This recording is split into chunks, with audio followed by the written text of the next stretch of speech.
माता होंगी, स्वस्थ होंगे, सुरक्षित होंगे और घर पर। तो दोस्तों आज हम लोग स्टार्ट करेंगे अकाउंट्स क्लास और 12th के लिए पार्टनरशिप अकाउंट्स।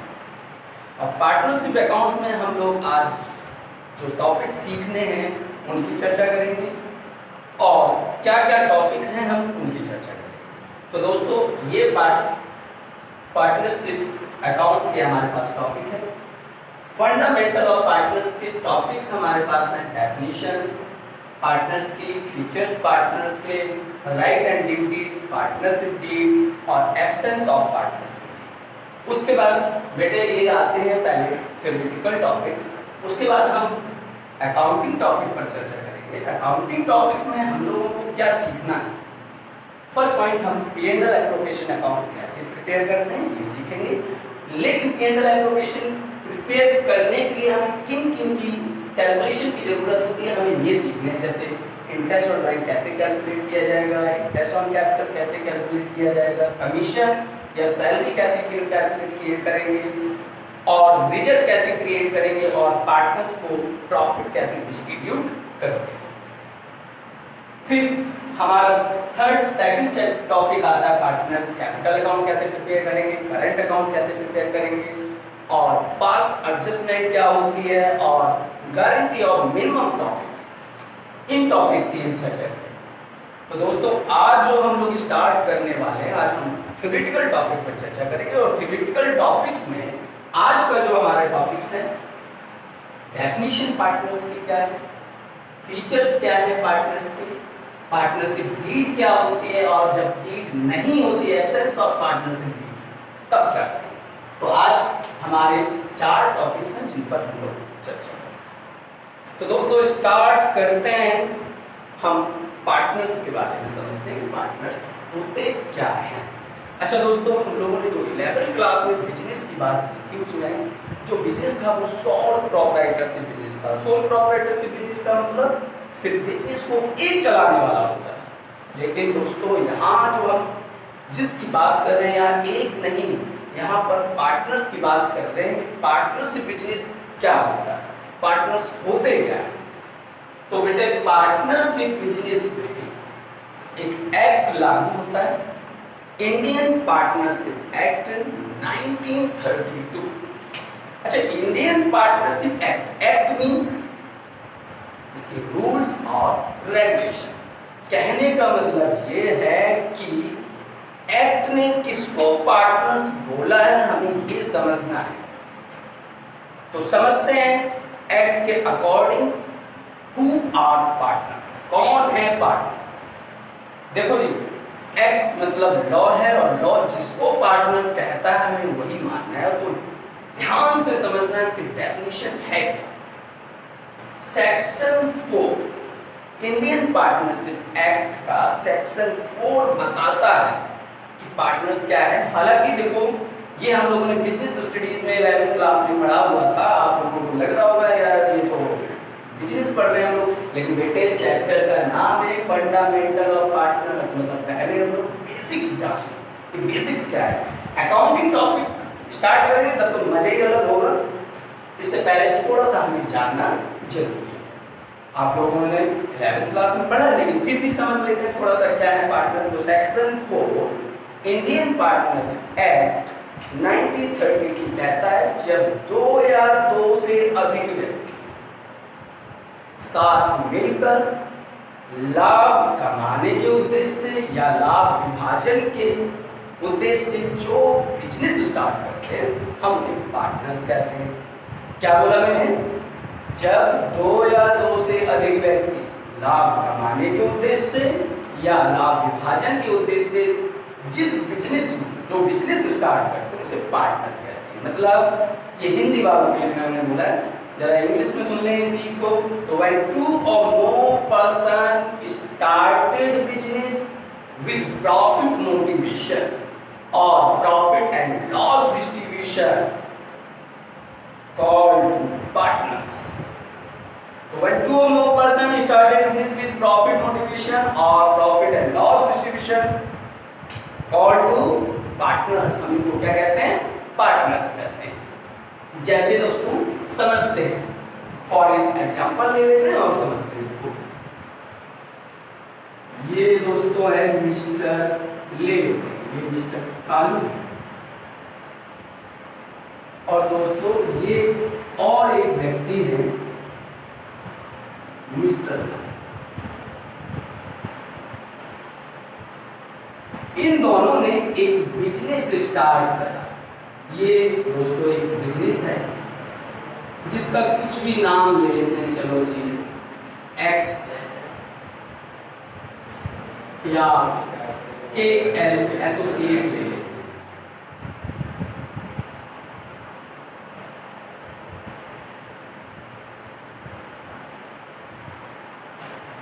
तो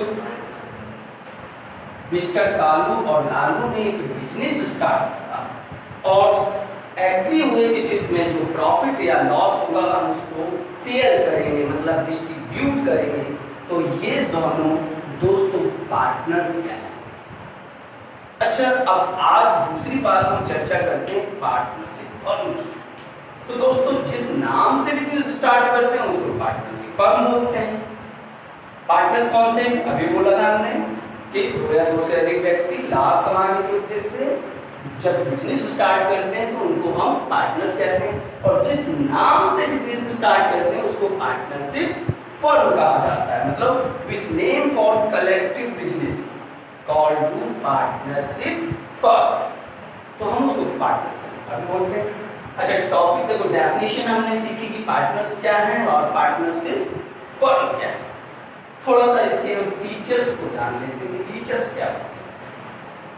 तो फीचर्स देखो दोस्तों, फीचर्स में क्या है, नंबर 1 फीचर्स है इसका 2 और मोर पर्सन, मतलब 2 या 2 से अधिक व्यक्ति।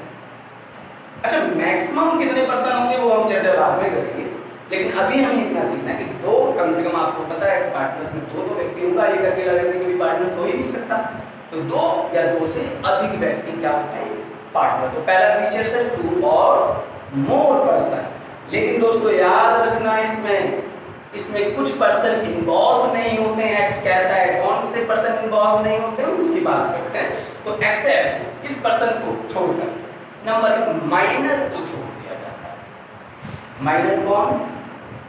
माइनर का मतलब जिनकी एज बच्चों 18 साल से कम है, जैसे कि आप लोग, तो आप लोग पार्टनर्स नहीं बन सकते।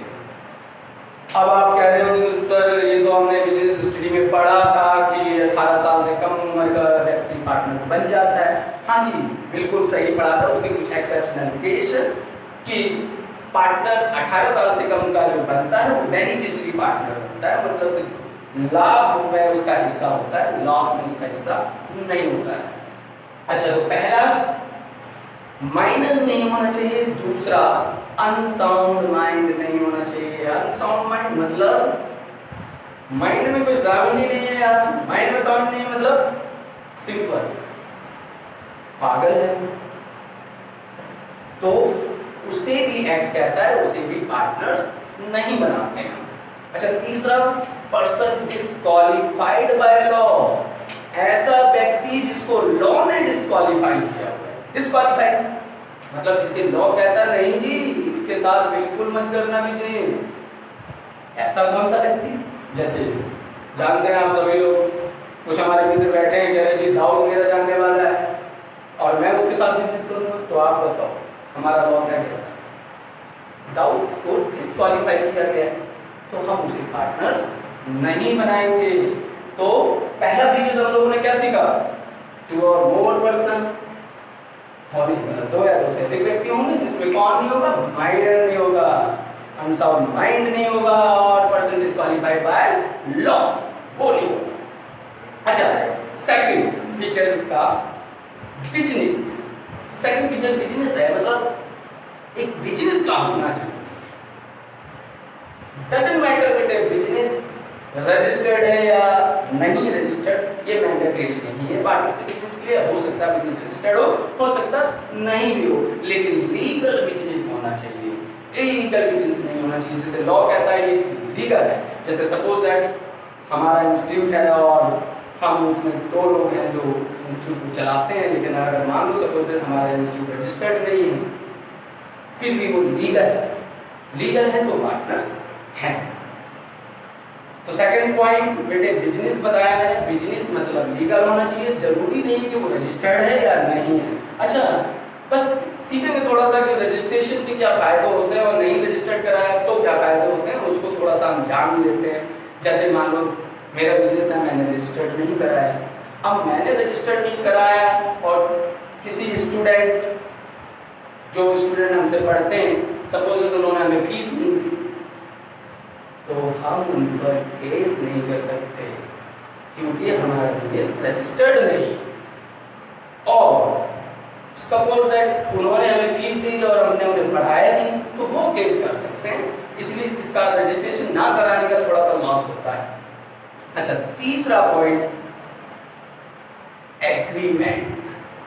थर्ड पॉइंट एग्रीमेंट होता है, कोई भी बिजनेस देखो पार्टनरशिप बिजनेस टिका ही एग्रीमेंट पर समझौते। सोचो नॉर्मल सोचो कि भाई आप पार्टनरशिप बिजनेस स्टार्ट कर रहे हो किसी के साथ, तो क्या आप एग्रीमेंट नहीं करते? एग्रीमेंट कैसा? लॉ कहता है ओरल भी हो सकता है और रिटन भी हो सकता है, लेकिन बेटर आप लोगों को पता है कौन सा होना चाहिए, बेटर रिटन होता है। तो एक एग्रीमेंट का होना जरूरी है। 3 फीचर्स हम लोगों ने पढ़े। पहला features two or more person पढ़ा, दूसरा फीचर्स हम लोगों ने पढ़ा, जल्दी बताओ, दूसरा फीचर बिजनेस को पढ़ा, और तीसरा फीचर्स हमने क्या पढ़ा? तीसरा फीचर्स हम लोगों ने पढ़ा एग्रीमेंट। अच्छा fourth features profit sharing, profit and loss sharing होना जरूरी है।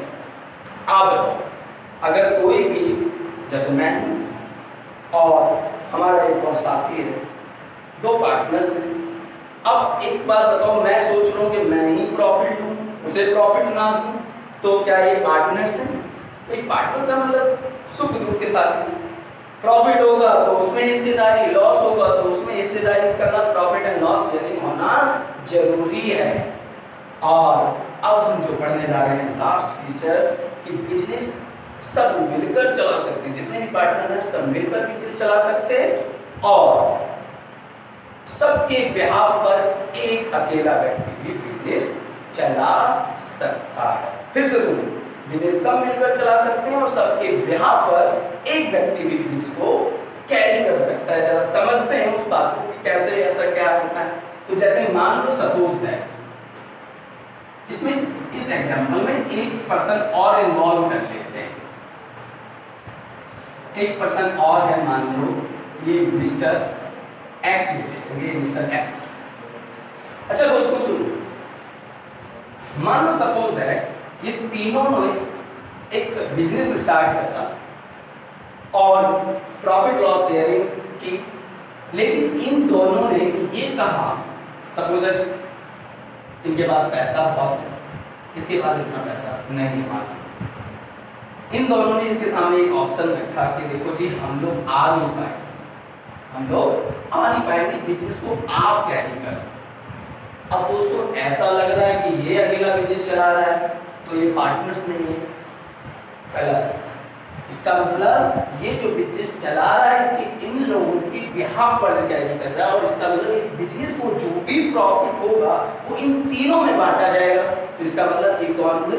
पार्टनर्स। दिखने में ऐसा लग रहा है कि बिजनेस को अकेला ये चला रहा है तो ये पार्टनरशिप फर्म नहीं है, लेकिन ऐसा नहीं है। अगर प्रॉफिट या लॉस सब में शेयरिंग हो रहा है तो इसका मतलब ये पार्टनर। तो दोस्तों अब तक हम लोगों ने सीखा कि डेफिनेशन क्या होती है पार्टनर्स की और फीचर्स क्या हैं पार्टनर्स के। अब अगला पॉइंट दिख रहा होगा आपको, राइट एंड ड्यूटीज लिखा है, लेकिन दोस्तों ये अभी नहीं सीखेंगे क्योंकि थोड़ा सा थ्योरेटिकल पढ़ेंगे तो लगेगा बोर हो रहे हैं, तो इसको हम किसी और क्लास में ऐड कर लेंगे जब हम अकाउंटिंग टॉपिक सीखेंगे, उस दिन हम आपको बता देंगे। लेकिन दोस्तों विश्वास कीजिए एक भी चीज छूटनी नहीं है। अच्छा तो अब हम सीखते हैं आज पार्टनरशिप डीड क्या है। जैसे कि हम लोगों ने अभी फीचर्स में बात की थी कि एग्रीमेंट का होना जरूरी है। अच्छा ये चीज बताओ, जो पार्टनर्स हैं वो एग्रीमेंट है, समझौता है, और एग्रीमेंट हम लोगों ने सीखा कि रिटर्न भी हो सकता है, ओरल भी हो सकता है, लेकिन बेस्ट आप लोग जानते हैं क्या है? बेस्ट रिटर्न होता है। आप लोगों को पता है, आप लोग समझदार है, बताने की आवश्यकता नहीं है। अच्छा दोस्तों पार्टनरशिप का जो जन्म है ना वो डीड पर ही है। समझौते पे अब फौजी हम समझौता करते क्यों हैं, तो दोस्तों आप लोग जानते हैं कि शुरू में भाईचारा बहुत है, शुरू में ये मान लो इन तीनों बहुत स्नेह था, लेकिन जानते हैं दोस्तों, ना बाप बड़ा ना भैया, सबसे बड़ा रुपया। शुरू में क्या होता है, पैसे कम होते हैं, स्नेह प्यार बहुत होता है, एक दूसरे को प्यार करते हैं, रूखी सूखी रोटी होती है आपस में बांट लेते हैं, लेकिन जैसे ही पनीर आना शुरू होता है, अच्छी अच्छी चीजें आनी शुरू होती, जी हो जाए रहा ना जाए। कहने का मतलब जैसे जैसे हमारे पास पैसा आता है, पैसे पैसे डिस्प्यूट बढ़ जाते हैं, लड़ाई झगड़े बढ़ जाते हैं, और इन्हीं लड़ाई झगड़ों को रोकने के लिए कहता है कि डीड तैयार कर लीजिए, तो वो लोग डीड बना लेते हैं। अब डीड क्या है, जिसमें पार्टनरशिप की टर्म्स एंड कंडीशंस रखी जाती हैं कि क्या करना है क्या नहीं करना है। जैसे बुक में आपके 16-17 पॉइंट दिए हुए हैं कि ये डीड है, मैं ये नहीं कहता कि 16-17 पॉइंट, उससे ज़्यादा भी हो सकते हैं, उससे कम भी हो सकते हैं। आप लोगों को देखना है कि आप बिजनेस अगर पार्टनरशिप तरह का बिजनेस स्टार्ट करें तो इन पॉइंट्स पर हमारे मतभेद ज़्यादा हो सकते हैं, हम उन पर डीड को तैयार कर लेते हैं। लेकिन कुछ कॉमन चीजें होती हैं जो डीड में होती हैं, नेसेसरी होती हैं। वो क्या होती है कॉमन चीजें डीड के अंदर, कौन सी? तो डीड बेटे स्टैम्प पेपर होता है, स्टैम्प पेपर आप लोग जानते हैं, उस पर टर्म्स एंड कंडीशन लिखी थी। कुछ कॉमन मैं आपको बताता हूँ कि वो चीजें होती हैं, जैसे name and address of partners होगा, name of firm and address, nature of firm का काम क्या है, capital contribution by partners, partners ने कितनी कैपिटल कंट्रीब्यूट की है, profit and loss sharing ratio क्या है पार्टनर्स के बीच, और उसके बाद और भी टर्म्स एंड कंडीशन रख लेते हैं, जैसे कि पार्टनर्स ड्राइंग करेंगे या नहीं करेंगे, ड्राइंग करेंगे तो किस प्रकार से करेंगे, उस ड्राइंग पर इंटरेस्ट चार्ज किया जाएगा या नहीं किया जाएगा, पार्टनर्स को सैलरी दी जाएगी या नहीं दी जाएगी। जैसे कि दोस्तों एक पार्टनर्स, अभी मैंने एक एग्जांपल लिया था कि ये अकेला बिजनेस चला रहा है, तो शायद ये ज्यादा काम कर रहा है, और जो ज्यादा काम कर रहा है तो ये सैलरी की डिमांड करता है, तो वो डील में लिख लेते हैं कि सैलरी दी जाएगी या नहीं दी जाएगी। अब इंटरेस्ट ऑन कैपिटल दिया जाएगा या नहीं दिया जाएगा, जैसे सपोज दैट इसने ज्यादा लाभ में ज्यादा कैपिटल लगाई है, अब ये कहता है मुझे इंटरेस्ट ऑन कैपिटल चाहिए, तो एक बात डीड में लिख लेंगे कि इंटरेस्ट ऑन कैपिटल दिया जाएगा या नहीं दिया जाएगा, दिया जाएगा तो कितने % से दिया जाएगा। जब कोई पार्टनर एडमिट होगा तो ट्रीटमेंट ऑफ गुडविल वैल्यू को वैल्यूएशन ऑफ गुडविल कैसे की जाएगी, या जब कोई पार्टनर रिटायर होगा या डेथ होगा तो वैल्यूएशन कैसे की जाएगी। बहुत सारे टर्म्स एंड कंडीशंस हो सकती है जो कि पार्टनर्स लिख लेते हैं, और सभी पार्टनर्स के फिर उस पर सिग्नेचर हो जाते हैं, ताकि हर एक लगे कि हर एक पार्टनर इस टर्म्स एंड कंडीशन पर एग्री हुआ है। तो दोस्तों ये थी पार्टनरशिप डीड, आप लोगों ने समझी कि पार्टनरशिप डीड क्यों करते हैं। अच्छा, कई बार पार्टनरशिप डीड नहीं बनाते हैं ये लोग, इन लोगों ने किसी भी प्रकार की कोई डीड तैयार नहीं की, बड़ा प्रेम स्नेह था, कहने लगे नहीं जी यार हम लोगों में तो लड़ाई झगड़े होंगे, तो इन लोगों ने डीड नहीं। लेकिन दोस्तों अभी बार लोगों ने सुना था कि धीरे धीरे क्या होता है, डिस्प्यूट बढ़ जाता है। अब ऐसी कंडीशन में डिस्प्यूट को कैसे सॉल्व किया जाएगा, तो एक्ट ने उसका भी प्रोविजन बनाया हुआ है, एब्सेंस ऑफ पार्टनरशिप डीड। अगर दोस्तों पार्टनर्स ने किसी प्रकार की डीड नहीं बनाई तो फिर लॉ ने जो प्रोविजन दिया है हम उसके अकॉर्डिंग उस डिस्प्यूट को सॉल्व करते हैं। तो दोस्तों देखते हैं, जब पार्टनरशिप डीड नहीं होती है तो लॉ क्या कहता है, कैसे डिस्प्यूट को सॉल्व करता है, इसके लिए देखते हैं। तो दोस्तों आप पोस्ट करके लिख लें इसको, मैं आप लोगों को समझाता हूं कि अगर डीड नहीं है तो नंबर 1 पॉइंट, किसी भी पार्टनर्स को इंटरेस्ट ऑन कैपिटल अलाउ नहीं होगा। एग्जांपल से भी समझाऊंगा, पहले पॉइंट समझ लेते हैं क्या क्या।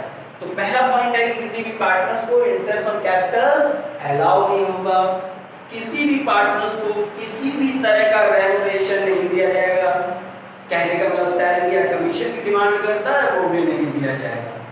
यदि कोई पार्टनर्स ड्राइंग करता है तो उससे इंटरेस्ट ऑन ड्राइंग चार्ज नहीं की जाएगी, और पार्टनर्स जो प्रॉफिट और लॉस शेयर करेंगे वो इक्वल शेयर पार्टनर्स कैपिटल के अलावा लोन के रूप में पैसा देता है फर्म को, तो उसे interest on loan 6% per annum से दी जाएगी। फिर से 6% पर एनम से हम देते हैं। अच्छा, अब मैं एक एग्जांपल लेता हूं और फिर समझते हैं कि ऐसा क्यों है। जैसा कि एक एग्जांपल ले लेते हैं हम लोग, समझते हैं। पहला पॉइंट है, मान लो ये दो पर्सन है जो पार्टनर्स हैं आपके एक्स और वाई। एक्स ने कैपिटल लगाई 1 लाख रुपए और इसने मान लो कैपिटल लगाई 20,000 रुपए। अब एक्स को थोड़ा सा लालच आ जाता है, ईट पहले बनाई नहीं थी, इसको थोड़ा सा लालच आ जाता है, ये कहता है कि प्रॉफिट तो मिलेगा लेकिन हमें इंटरेस्ट ऑन कैपिटल भी चाहिए 10% पर एनम से, और डीड में लिखा नहीं, डीड में लिखा नहीं कि इंटरेस्ट ऑन कैपिटल दिया जाएगा या नहीं दिया जाएगा। तो भाई कहता है भैया आपको इंटरेस्ट ऑन कैपिटल हम नहीं देंगे। अब ये केस एक्स कहता है बुला लो 4 आदमी को, 4 आदमी आ गए। अब 4 आदमी आने के बाद सुनना ध्यान से, 4 आदमी आए, वो कहने लगे भैया एक्स ने अपना पॉइंट रखा, कह रहा भैया देखो हमने 1 लाख कैपिटल लगाई, इसने 20,000 और मैं कह रहा हूँ कि मुझे इंटरेस्ट ऑन कैपिटल चाहिए। अब ये 4 आदमी बैठे हैं, इनसे पूछने लगे तो 4 आदमी कह रहे हैं हाँ जी इंटरेस्ट ऑन कैपिटल तो मिलना चाहिए इसको। लेकिन दोस्तों ये हम लोग देख रहे तो हमें अच्छा लग रहा है कि हाँ जी ये बात सही है, इंटरेस्ट ऑन कैपिटल की कह रहा तो मिलेगा, लेकिन लॉ कहता है भैया अगर आपको इंटरेस्ट ऑन कैपिटल लेना था तो डीड बना लेते। सेम ऐसा ही अभी हम लोगों ने एक एग्जांपल देखा था कि एक अकेला बिजनेस चला रहा है, उसके और पार्टनर्स के यहाँ पर, अब वो दिन भर काम करता है, वो कह रहा है कि मुझे सैलरी चाहिए, बाकी पार्टनर्स कह रहे हैं जी आपको सैलरी नहीं मिलेगी। तो फिर से वही 4 आदमी कह रहे हैं हाँ जी ये तो आता रहता है भाई, यही रहता है, पूरे दिन काम करता है तो उसको एक्स्ट्रा काम करता है तो उसको सैलरी मिलनी चाहिए। लेकिन लॉ कहता है भैया सैलरी लेनी थी तो डीड में लिख लेते, सैलरी नहीं दी जाएगी। इसी प्रकार से कोई पार्टनर्स ड्राइंग करता है तो उसको इंटरेस्ट ऑन ड्राइंग भी उससे नहीं लेंगे। अच्छा, प्रॉफिट और लॉस इक्वल बांटा जाएगा। अच्छा, ये लॉ ने लिखा होगा तो अपने ओपिनियन से लिखा होगा, लॉ ने लिखा होगा तो अपने ओपिनियन से लिखा होगा कि इक्वल बांटा जाएगा, क्यों? रीजन होता है उसका। एक एग्जांपल समझते हैं, मैं टीचर हूं और आप लोग स्टूडेंट है कि नहीं, स्टूडेंट में 2 स्टूडेंट कहने लगे सर एक बिजनेस स्टार्ट करते हैं कोचिंग का और आप पढ़ाना और जो भी प्रॉफिट होगा हम बांट लेंगे, जो भी प्रॉफिट होगा हम क्या करेंगे बांट लेंगे। तो जो भी प्रॉफिट होगा कह रहे हैं हम बांट लेंगे। इक्वल क्यों बोला जा रहा है भाई साहब, ये चीज समझने वाली है कि हम इक्वल क्यों कर रहे हैं।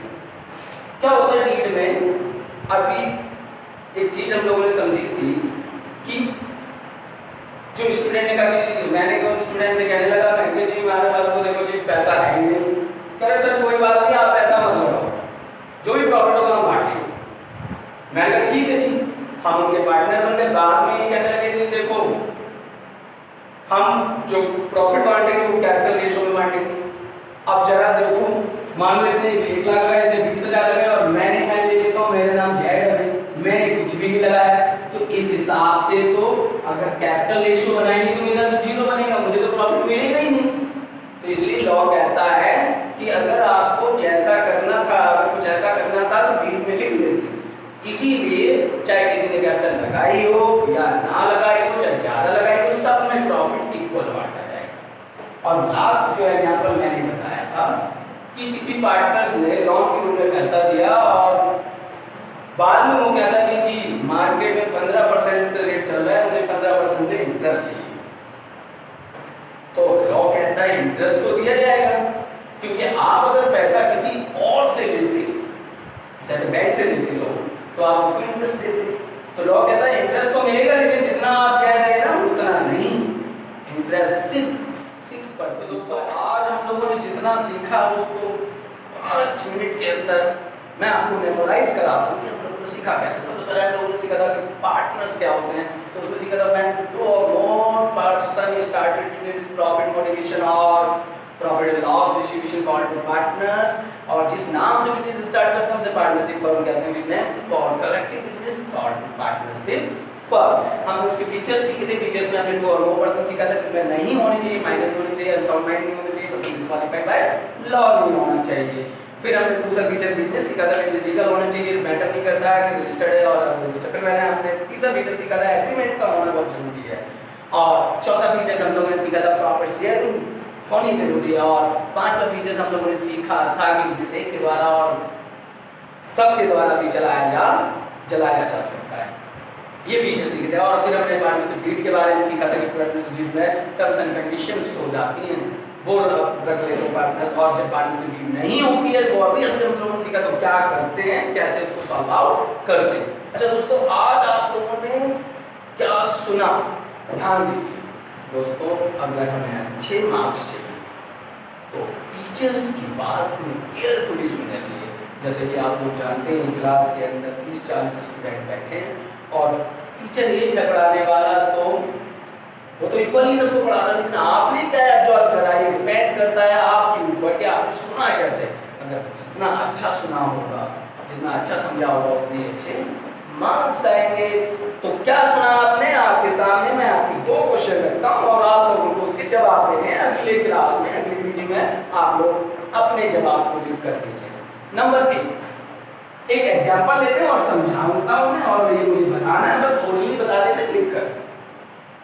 ये 2 व्यक्ति हैं, 2 पर्सन हैं, ये एक्स है और ये वाई है। ये दोनों व्यक्ति एक मोटरसाइकिल खरीदते हैं और बात करते हैं कि हम इस मोटरसाइकिल पर गली गली में साड़ियां फेंकेंगे। तो मोटरसाइकिल के लिए इन्होंने क्या किया, दोनों ने मोटरसाइकिल खरीदी, जिसपे मान लेते हैं 80,000 की मोटरसाइकिल आई है, जिसमें 40,000 इसने इन्वेस्ट करे, 40,000 इसने इन्वेस्ट करे। और साड़ी खरीदनी, मतलब मान लो बूट्स खरीद लिए इन्होंने, साड़ी 3 लाख की इन्होंने साड़ी खरीद के 1.5 लाख इसने लगाए और 1.5 लाख इसने लगाए।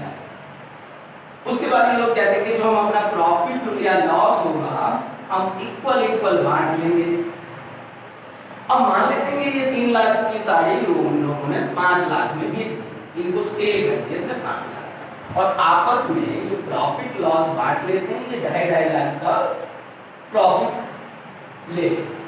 अब आपको बताना है दोस्तों कि ये पार्टनर्स हैं या नहीं है, तो उसका रीजन दे, नहीं है तब उसका रीजन दे, लिख कर दीजिए। तो पहला क्वेश्चन आपके सामने ये है कि आपने मुझे सुना कैसे था।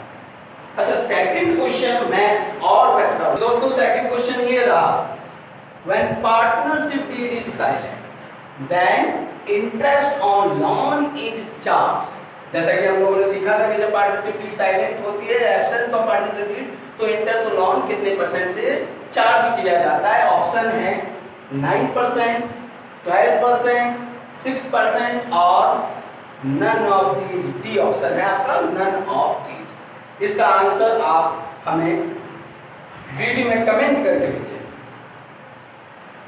तो दोस्तों, अगर आप लोग को लाइक करें, और हाँ दोस्तों, घंटा बजाना